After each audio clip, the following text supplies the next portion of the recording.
The Most Holy Church of God in Christ Jesus is a religious organization established in the Republic of the Philippines on the 9th of May, year 1922, and is duly registered with the Securities and Exchange Commission with registry number 82613. Through faith in the truth revealed by the Holy Scriptures of the Bible, the administration as well as the entire brethren of the Church believe that it is the Most High God, the Lord Christ Jesus, who established the Most Holy Church for the sole purpose of proclaiming Him as the only one true God and Savior whom we should worship and serve with our whole lives, and that He is no other than the Lord Christ Jesus, who manifested in the flesh, and that the Most Holy Church of God in Christ Jesus is His chosen way for us to deliver from our sins and eternal damnation. Therefore, since the Church was established, everyone who is called into the Church receive the divine obligation to partake in all evangelization efforts of the Church to fulfill the God-given commission to make disciples of all the nations. In that case, here is the vision and mission statement of the Church. Vision: the Most Holy Church shall be exalted for the glory of the Most High God.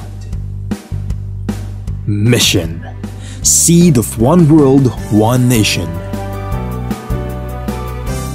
Core value: all members of the Most Holy Church are being taught and encouraged to live in agape. Agape is a Greek word which means perfect love and everlasting love. As the Bible further expounds, it is the kind of love that God has for all of us. In fact, God Himself is agape. Agape, or love, serves as the core value of the Church because love is the fulfillment of the law. Ownership and administration: the Most Holy Church of God in Christ Jesus fully believes and proclaims that her sole owner is no one but the Most High God. He is the only King who reigns all over the Church. Everything the Church achieve and will achieve in the future are the works of God. God governs over His Church through His appointed men to administer the Church. Like the first church established in Jerusalem, which was administered by the apostles, the Most Holy Church is currently administered by the 7 bishops, presided by the general bishop.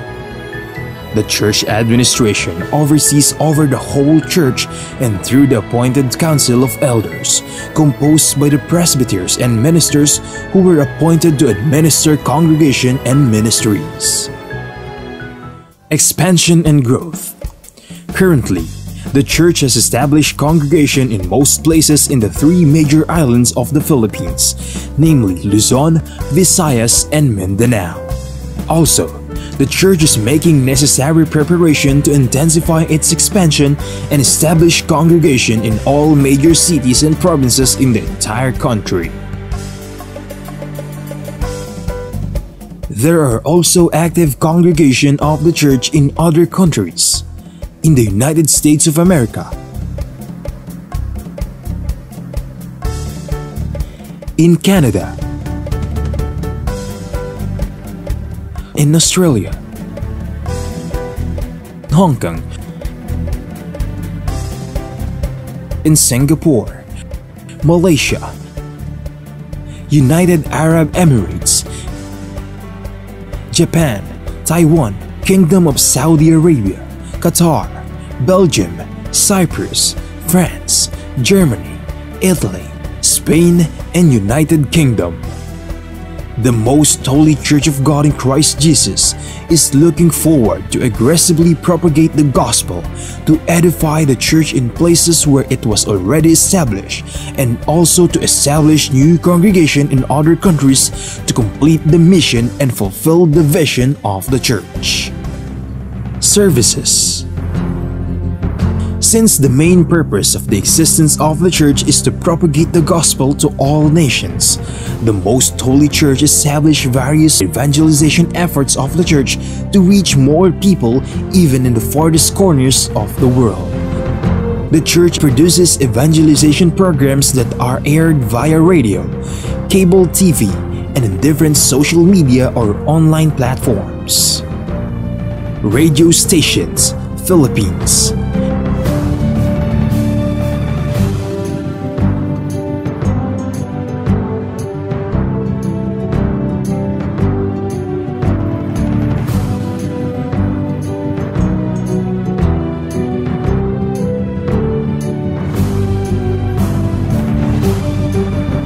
Cable TV channels.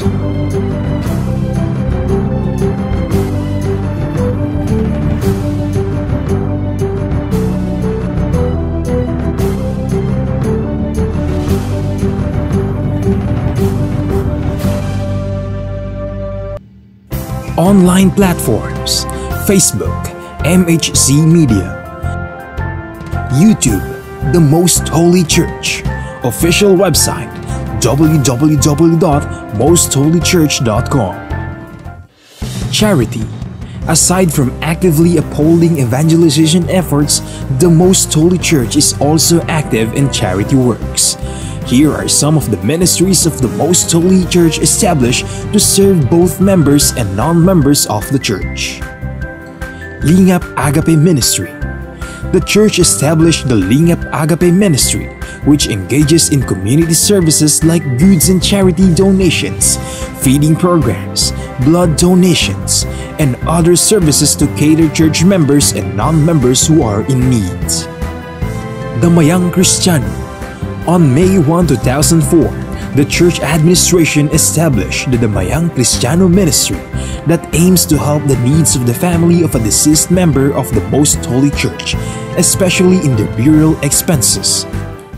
Schools.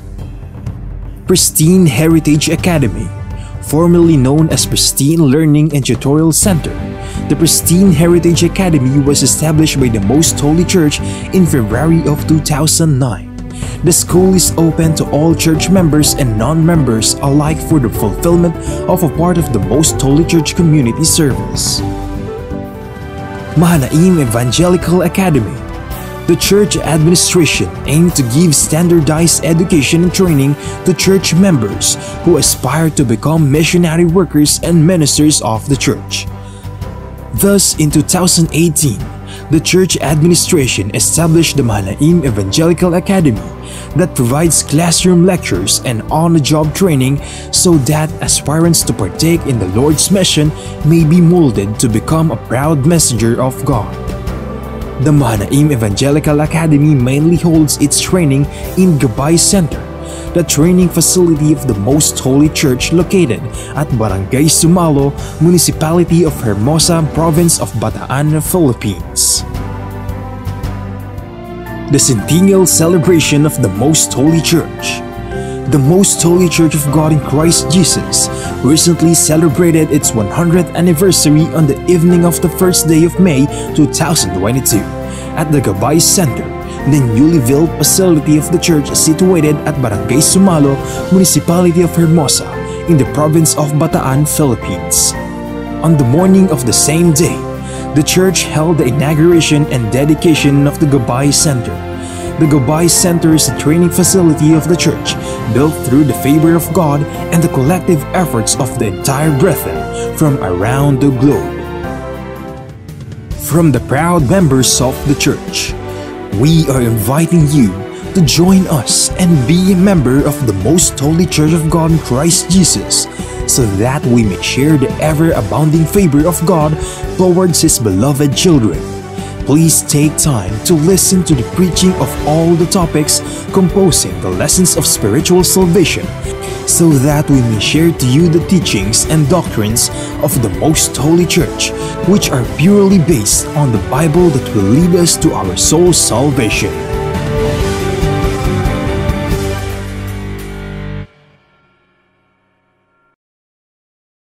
To know more about the church, you may visit our website at www.mostholychurch.com, or you may reach us through telephone number 6302-8255-6949.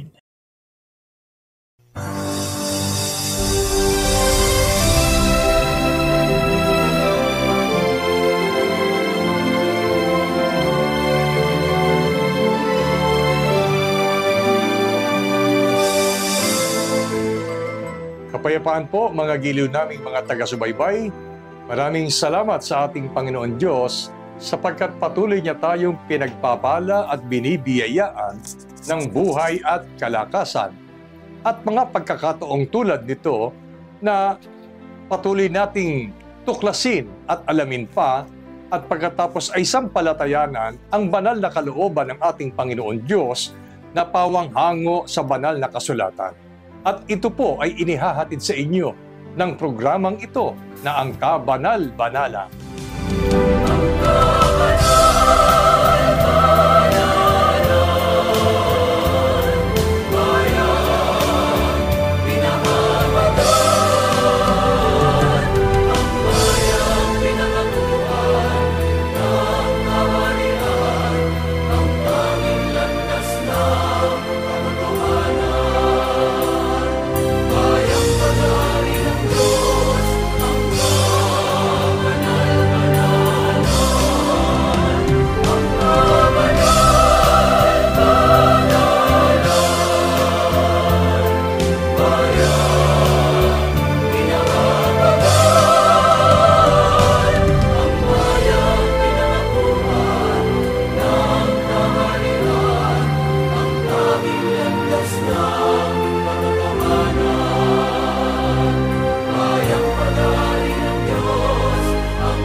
Ako po ang inyong lingkod, kapatid na Benhanan. Ngayon kapiling natin ang ating minamahal na kapatid na Neraya. Kapayapaan po, kapatid na Neraya. Kapayapaan din pong sumainyo, kapatid na Benhanan, at kapayapaan po sa lahat ng aming mga mahal na taga-subaybay ng programang ito na ang Kabanal-Banalan. Isang napakahalagang paksa ang muli atin pong mapapakinggan sa mga pagkakataong ito. Sapagkat ngayon, naglalayon ang paksang aralin na atin pong pag-aaralan at tatalakayin upang lubos nating makilala ang napakamahalagang katangian ng ating Panginoon Diyos na dapat nating kilalanin at paglingkuran. Dahil dito mga giliw naming taga-subaybay, ipakikilala ng paksang aralin kung sino nga ang Diyos na kinikilala ng kabanal-banalang iglesia. At hindi lamang yon. Sa pagkakataong ito, hinihikayat namin kayo na ituon natin ang ating buong pakinig upang masubaybayan natin ang detalye ng mga pagtuturong ito at pagkatapos ay makita natin at makilala kung sino nga ang Diyos na dapat nating paglingkuran at ano ang kanyang napakahalagang katangian. Ang paksa po ay may pamagat na ang Diyos na makapangyarihan sa lahat.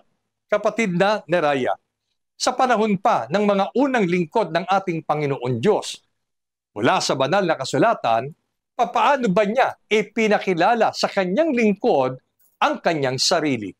Ang sagot po na mababasa natin sa Biblia ay nakasulat po sa aklat ng Henesis. Ang kapitulo ay 17 at ang bersikulo ay 1. Pakibasa po, kapatid na Benhanan. At nang si Abram ay may 99 na taon, ay napakita ang Panginoon kay Abram at sa kanya'y nagsabi, "Ako ang Diyos na makapangyarihan sa lahat. Lumakad ka sa harapan ko at magpakasakdal ka." Sa talatang binasa ng ating kapatid na Benhanan ay maunawa natin ang panahon pa ni Abram na tinawag na Abraham. Ay napakilala na ang Panginoong Diyos sa kanya. At mula nga sa kalagayang ang Diyos ay espiritu o hindi nakikita, napakita siya kay Abraham.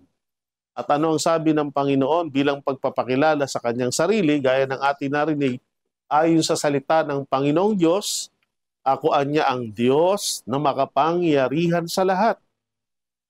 Lumakad ka sa harap ko at magpakasakdal ka." So dito po maunawa natin na hindi lang nagpakilala ang Diyos bilang Diyos. Kasama ng pagpapakilala niya bilang Diyos yung taglay niyang katangian.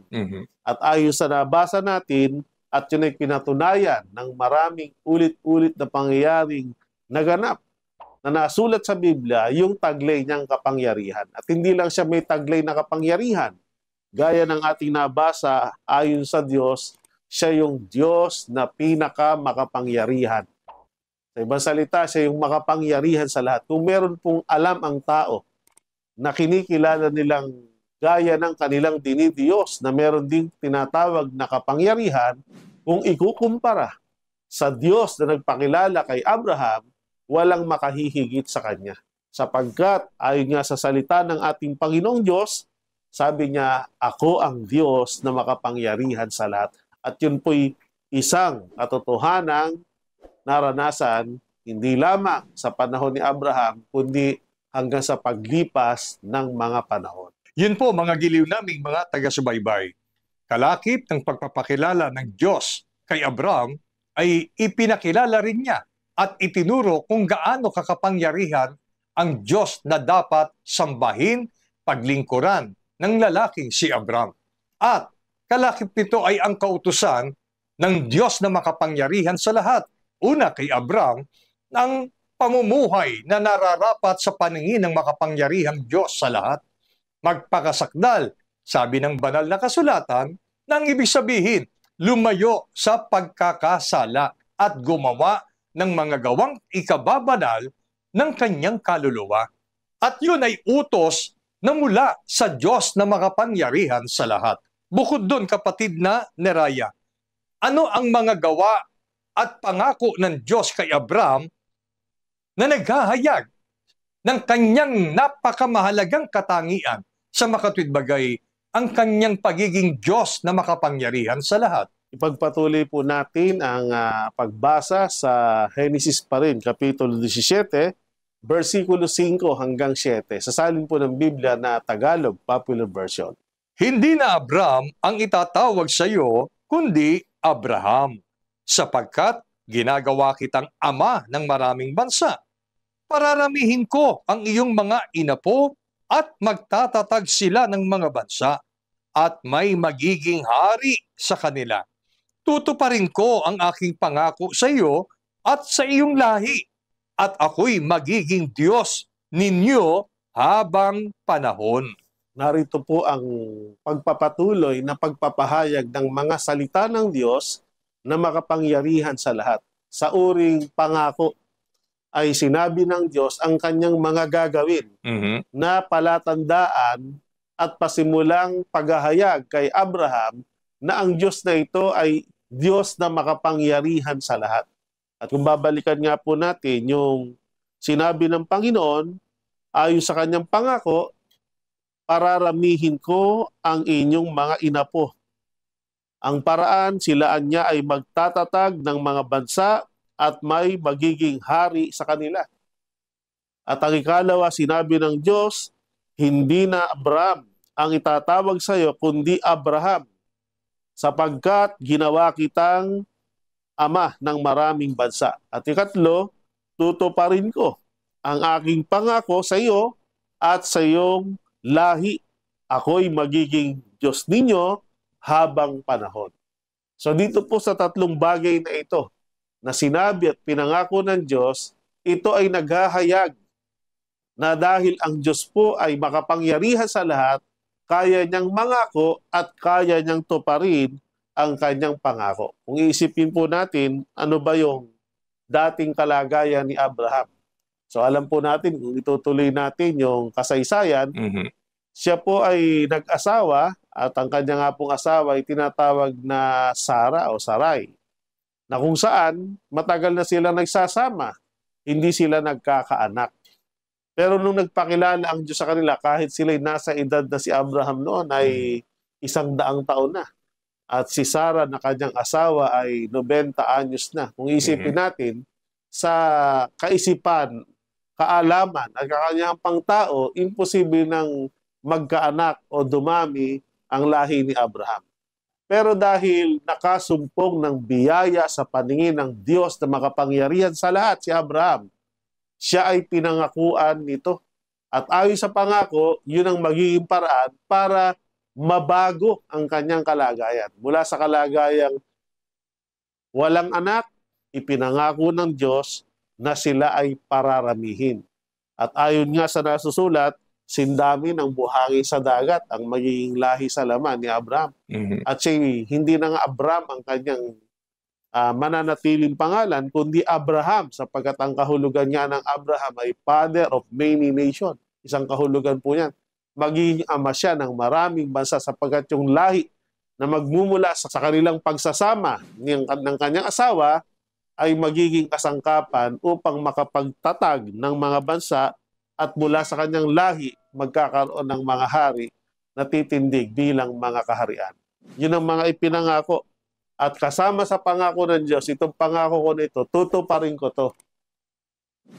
Sapagkat siya nga ay makapangyarihan, hindi lang basta nangangako, kundi may kakayanang tuparin ng pangako, at ang lalong maganda, ako ang magiging Diyos nyo habang panahon. So yan po yung mga sinalita ng Panginoon na kung isusumaryo natin, naghahayag ng sa pasimula pa lang ay pinatutunayan na ng Diyos na siya makapangyarihan sa lahat. Kaya niyang baguhin ang kasalukuyang kalagayan ng tao mula sa pagiging kaunti ay pwedeng maging marami. At pwede natin sabihin, malungkot sa mag-asawa yung matagal na nagsasama, hindi nagkakaanak, at ang anak ay isa sa paraan para sumaya ang pamilya.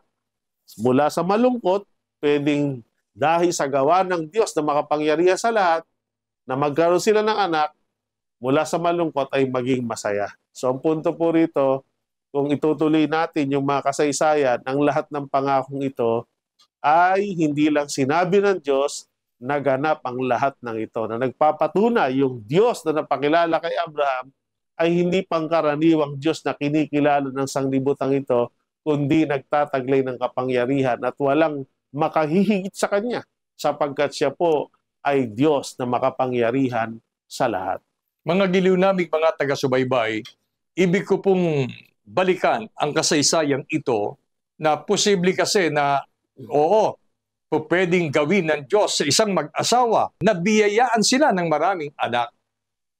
Lalo na kung ang kani-kanilang mga edad ay nasa kabataang gulang pa.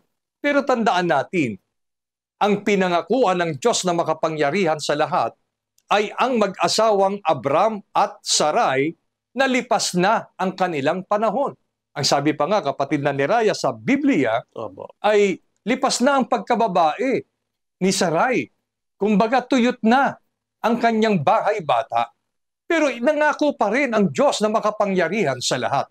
Kaya kung atin pong mai-imagine, ano kaya ang nasa isip ni Abram at ni Sarai nang pangakuan sila ng Diyos na sa kanya magsisimula ang maraming mga bansa. Kakalat ang lahi ni Abram at magiging maraming mga bansa. Hindi kaya posible na sa panahon na yun mag-alinlangan si Abram, kapatid na ni Raya, at isipin niya na, ano ba naman to? Pangangakuan mo ko ng ganyang bagay, alam mo namang hindi na pwedeng magbuntis ang aking asawang si Sarai. Pero dahil po sa kinilala ni Abraham, ang Diyos na makapangyarihan sa lahat, sinampalatayanan niya ang mahalagang katangiang ito ng ating Panginoon. Paano po tinugon ni Abraham yung pangako na yon at pagpapakilala ng Diyos sa kanya bilang makapangyarihan sa lahat na nasa kanyang kapangyarihan upang baguhin ang kalalagayan ng tao kahit pa imposible para sa mga tao, kapatid na Neraya. Ang sagot po ay mababasa nating muli sa Santiago Kapitulo 2, versikulo 23. At natupad ang kasulatan na nagsasabi, at si Abraham ay sumampalataya sa Diyos at yaoy ibinilang na katwiran sa kanya at siya'y tinawag na kaibigan ng Diyos. Napakaliwanag po ang nasulat. Sa halip na si Abraham ay mag-alinlangan dahil doon sa kasalukuyang kalagayan nila na sila'y matanda na, mas pinili nila na sila'y sumampalataya. At gaya ng ating narinig, at natupad ang kasulatan na nagsasabi, si Abraham ay sumampalataya sa Diyos. Ano ang sinampalatayanan ni Abraham sa Diyos? Yung sinalita ng Diyos sa kanya nang ang Diyos po ay magpakilala na ang Diyos ay makapangyarihan sa lahat. At dahil sa kanyang pagsampalataya, ayon sa kanyang paniniwala, yun ang kanyang nakita. Totoo naman po yun eh. Sabi nga nung mga nakaraang pagtalakay natin, Opo. ang Diyos po ay gumagawa ng himala Opo. sa mga taong sa kanya'y naniniwala. Kaya nagkaroon ng bagong bagay sa buhay nila bilang mag-asawa. Na mula sa kalagayan niya na sila lang dalawa, dumami, mula sa kalagayang malungkot, naging masaya, naranasan nila ang pagpapala ng Diyos, bunga ng pagsampalataya at pagkilala sa kapangyarihang taglay ng ating Panginoon. Kung iiral lang yung kaisipang pangtao, pwedeng mag-react na napaka-imposible. Kasi sa kasaysayan, pag sinabing baog, talagang hindi na manganganak. Pero ang Diyos po na makapangyarihan sa lahat ay meron kaya ng magsara ng bahay bata ng isang babae at nasa kapangyarihan din ng Diyos na ito'y buksan. Ay walang imposible sa kapangyarihan ng Panginoon. At dahil sa mataas na antas ng pagkilala sa kapangyarihan ng Diyos sa paraang sinampalatayanan nila ang bagay na sinalita ng bibig ng Panginoon na makapangyarihan sa lahat, naranasan nila ang mga bagay na kanilang pinaniniwalaan. Ikaw, mga gilo naming, mga taga-subaybay, ano ang mga suliranin at pinagdaraanan mo sa buhay sa kasalukuyang panahon? Posibleng may ilan po sa atin na nag-iisip na imposible nang masolusyonan ang aking dinadalang problema. Pero huwag kayong mawawalan ng pag-asa. Kung paano nagpakilala ang Diyos na makapangyarihan sa lahat kay Abraham, gayon ipinakikilala sa ating lahat ang Diyos na dapat nating kilalanin at nagpapakilala sa atin bilang siya ay Diyos na makapangyarihan sa lahat. Ang mga imposibleng bagay na hindi kayang ipaliwanag ng tao ay kaya pong gawin sa ating buhay ng ating Panginoon Diyos. Kaya kasing kahulugan ang mga salitang Diyos na makapangyarihan sa lahat ng walang imposible para sa ating Panginoon Diyos. Kaya ang kailangan lamang, sampalatayanan natin kung ano ang ipinangako ng Diyos sa mga lingkod niyang tulad ni Abraham, yung pangako na yon. Tiyak na tiyak papangyayari sa buhay ng kanyang mga lingkod na lumalakad ng matuwid sa harapan ng ating Panginoon. Sa paglipas ng maraming panahon, kapatid na Neraya, papaano naman ipinakilala ng Panginoon Diyos na makapangyarihan sa lahat sa mga apostol na tinawag ng Diyos sa kanyang iglesia? Ang sagot po na mababasa natin sa Biblia, bunga ng pagtuturo ng Diyos sa mga apostol, ito'y kanilang ipinangaral. Isa na nga po dyan si Apostol Pablo sa unang Timoteo, Kapitulo 6, versikulo 14 hanggang 15. Natuparin mo ang utos na walang dungis, walang kapintasan, hanggang sa pagpapakita ng ating Panginoong Hesukristo, na sa kanyang kapanahunan ay ipahahayag siya na mapalad at tanging makapangyarihang hari ng mga hari at Panginoon ng mga Panginoon. Hindi po nabago. Sa halip ay nadagdagan lang ang pagpapakilala ng Panginoon sa mga katangiang taglay niya sa mga lingkod niyang mga apostol nung pasimulang panahon ng panahong Kristiyano. Opo. At isa nga po si Pablo na may pangalang dating Saulo, napakilala ang Diyos sa kanya. At nang makilala niya ang Diyos at kanya itong sinampalatayanan, hindi siya nasiyahang siya lang ang nagtataglay ng pagkakilalang ito, kundi ipinangaral at itinuro niya ito sa maraming tao. Alam naman po natin yung sigasig ni Apostol Pablo pagdating sa gawaing pangaral. At kung meron tampok na paksa na ipinangangaral si Apostol Pablo, ipinapakilala niya ang Diyos na kanyang nakilala. At ayon sa kanyang pagtuturo, sinulat niya sa kanyang kamanggagawang si Timoteo, binilinan niyang tuparin ang utos, walang dungis, walang kapintasan, hanggang anya sa pagpapakita ng ating Panginoong Hesukristo. Kasi yung panahong yun, umakyat na po sa langit. Ang ating Panginoong Hesukristo at nangakong babalik, muli siyang magpapakita. At ayon sa pananampalatayang kanyang itinuturo ang ating Panginoong Kristo Jesus sa kanyang pagbabalik, sa takdang kapanahunan, mahayag siya. At ayon sa pahayag, sa katakdaan ng panahon, ang Panginoong Kristo Jesus ay kikilalaning mapalad at tanging makapangyarihan. Siya ay mahayag at dapat kilalanin ng lahat na hari ng mga hari at Panginoon ng mga Panginoon. Sa panahon ni Abraham, hindi pa inihayag ang pangalan ng Panginoon. Basta nagpapakilala lang ang Panginoong Diyos na siya ay Diyos na makapangyarihan sa lahat. Pero nung ang Diyos po ay magkatawang tao, ginamit niya na yung pangalang Hesukristo o Kristo Jesus. At sa panahon ni Apostol Pablo, pinakilala niya, pinangaral niya, ang Panginoong Kristo Jesus ay dapat kilalaning tanging makapangyarihan, hari ng mga hari at Panginoon ng mga Panginoon. Huwag po nating ipagkamali, mga giliw naming mga taga-subaybay, na gaya ng mga itinuturo ng iba na nadagdagan ang Diyos sa ating kapanahunan. Nananatili po na iisa lang ang Diyos na makapangyarihan sa lahat na dapat po nating kilalanin. At sa kabanal-banalang Iglesia ng Diyos kay Kristo Jesus, ipinakikilala, gaya ng pagpapakilala ng mga apostol, na ang Panginoon Diyos na hindi nakikita sa panahon ng mga unang lingkod ng Diyos gaya ni Abraham, ay ngayon nagpakilala sa ating kapanahunan. At ito nga po ay nangyari nang magkatawang tao ang ating Panginoon Diyos at nagpakilala sa pangalang Kristo Jesus. Huwag po nating ipagkamali na ang iba pa ang Panginoong Kristo Jesus na hari ng mga hari sa Diyos na makapangyarihan sa lahat. Huwag po, nananatili po ang Panginoong Kristo Jesus ay ang nag-iisang Diyos na makapangyarihan sa lahat na nagkatawang tao sa panahon ng Kristyanismo.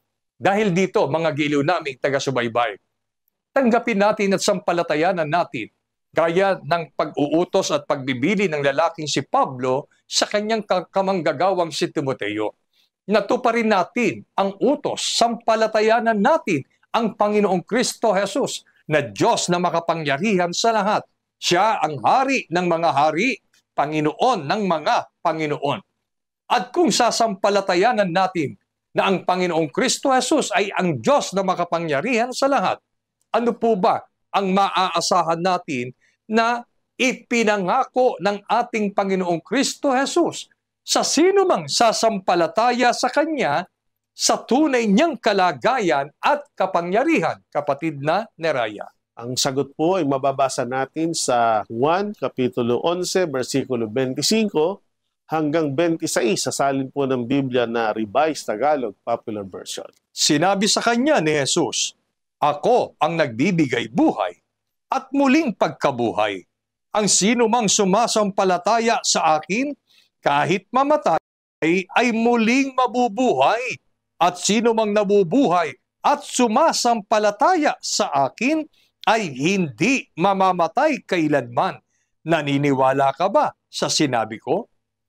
Maliwanag po ang narinig natin sa mga talatang binasa ng ating kapatid na Benhana. Ito yung panahon na nagkatawan taong Panginoon at nangangaral. At ang isa nga sa nais niya sa mga inaaralan ay maniwala o sumampalataya sa Kanya. At ipinaliwanag ng Panginoon kung ano yung mga bagay na dapat nating sampalatayanan sa tunay niyang kalagayan at kapangyarihan. Ano po ang sabi ng Panginoon?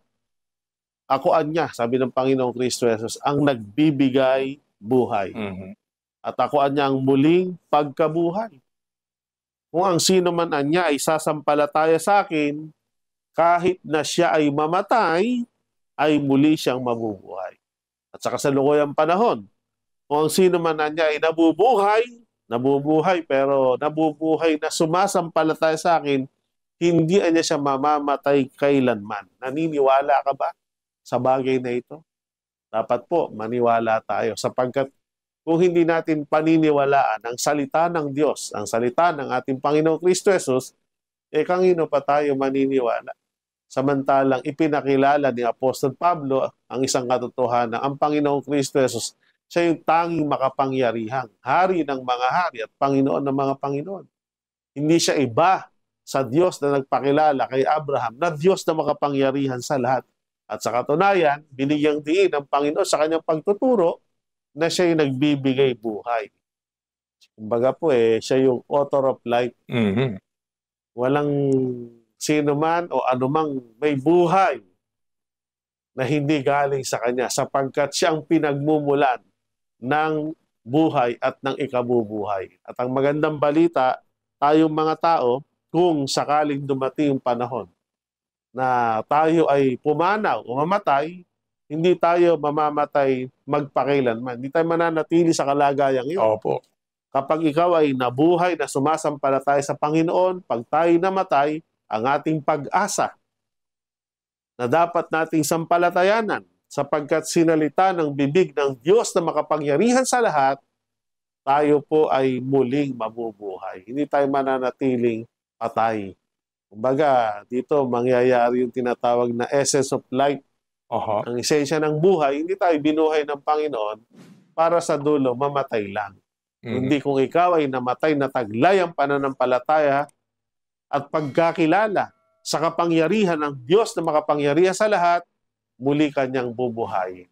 At pagka ikaw ay muling nabuhay, hindi ka na muli pang mamamatay. Mula sa kalagayang mortal, ikaw ay magiging immortal. Kailangan lang sampalatayanan natin yung pagiging makapangyarihan sa lahat ng Diyos na walang iba kundi ang ating Panginoong Kristo Jesus. Makikita natin dito, mga giliw naming mga taga-subaybay, ang napakalaking kaibahan ng unang magpakilala ang Diyos kay Abraham. At sa ngayon ay nagpapakilala siya sa atin na ang Diyos na makapangyarihan sa lahat ay ang ating Panginoong Kristo Jesus. Sapagkat sa panahon ng lalaking si Abraham, ang ipinangako ng Diyos sa kanila na tila imposible ay ang magkaroon sila ng supling at mula sa supling na yon, kakalat ang lahi ng lalaking si Abraham at tatawagin siyang ama ng maraming bansa. Sa pagkakataong ito ay nagpapakilala ang ating Panginoong Diyos na makapangyarihan sa lahat. At ito ay sa pangalang Kristo Jesus. Isang tila imposible na naman ang ipinangangako sa atin ng ating Panginoong Kristo Jesus, na kung tayo'y sumasampalataya sa Diyos na si Kristo Jesus, kahit po tayo mamatay, ay muli niya tayong bubuhayin. Imposible sa paningin ng tao. Wala sa kapangyarihan ng tao para mabuhay na mag-uli mula sa pagiging patay. At walang ibang pwedeng magkaloob nito kundi ang ating Panginoong Kristo Jesus. Bakit kayang ipagkaloob ng ating Panginoong Kristo Jesus? At bakit niya sinabing siya ang nagbibigay buhay? Sapagkat iisa nga lang po sila. Siya rin yung Diyos na nagpakilala sa bansang Israel na nagbibigay buhay. At sa panahon po natin, sa panahong Kristyanismo, nagpapakilala ang Diyos na nagbibigay buhay sa lahat ng mga tao sa mundong ito. At yon, walang iba kundi ang ating Panginoong Kristo Jesus. Mga giliw naming, mga taga-subaybay. Kaya kung ibig nating matamo ang pangakong ito, itinatanong namin sa inyo, gaya ng itinanong ng ating Panginoong Kristo Jesus, naniniwala ka ba?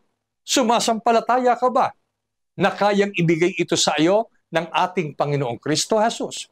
Kung ang sagot natin ay opo, tama po ang ating kasagutan. Kaya tayo na, mga giliw naming taga-subaybay, patuloy pa nating alamin ang banal na kalooban ng ating Panginoon, kilalanin pa natin lalo siya, ang kanyang napakadakilang katangian, upang ito'y ating sampalatayanan at sa dulo ng ating pong paglalakbay o pamumuhay sa mundong ito, ay tanggapin natin ang pangako ng ating Panginoong Kristo Jesus. Kapatid na Neraya, yung muli tayong bubuhayin mula sa pagiging patay, anong uring buhay kaya itong ipinangakong ito ng ating Panginoong Kristo Jesus sa mga sumasampalataya sa Kanya bilang Diyos na makapangyarihan sa lahat? ang sagot na mula mismo sa bibig ng ating Panginoong Kristo Jesus na nasulat sa Biblia ay mababasa natin sa 1:6-47 sa salin po ng Biblia na Revised Tagalog Popular Version. Pakatandaan ninyo, ang sumasampalataya sa akin ay may buhay na walang hanggan. Napakalinaw po ang sinabing ito ng ating Panginoong Kristo Jesus. Kaya ng ating narinig, pakatandaan nyo ito. Meron isang bagay na napakahalaga na hindi natin dapat kalimutan.